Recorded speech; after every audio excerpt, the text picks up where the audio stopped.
Where did you go? It was National No Spongebob Day! National No Spongebob Day? Yeah! A whole day dedicated to getting away from you. A day? But you guys have been away for weeks. This episode of SpongeBob is considered one of the most heart-wrenching and cruel moments in this cartoon's history. It's none other than the infamous National No Spongebob Day episode. Even more brutal is how it highlights SpongeBob's innocence. He's completely blindsided by the holiday and can't understand why anyone would need a break from him. He's genuinely hurt by it, but still, he tries to be part of the fun. That level of kindness in the face of rejection.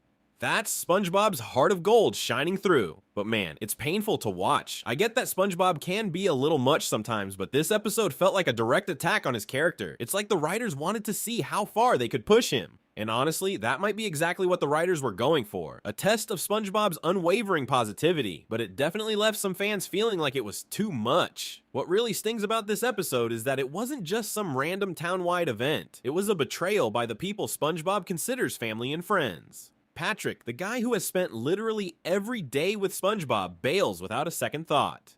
And also, you mean to tell me they needed a break from SpongeBob and not Patrick? It probably wouldn't even have hurt as bad if it was a no SpongeBob and Patrick day. And Gary, et tu Brute, this betrayal hits harder because we've seen SpongeBob bend over backward for Patrick and Gary. Remember the episode where SpongeBob literally searches all over town for Gary when he runs away? Or the countless times SpongeBob has saved Patrick from himself? SpongeBob has always had their backs, and yet when it's time for the No SpongeBob Day celebration, they're the first to leave him in the dust. Gary's betrayal felt personal. Patrick can be a jerk sometimes, but Gary, the snail SpongeBob raised. Fans were not happy. Twitter, Reddit, TikTok, you name it. People across the internet were fired up about how dirty Bikini Bottom did SpongeBob in this episode.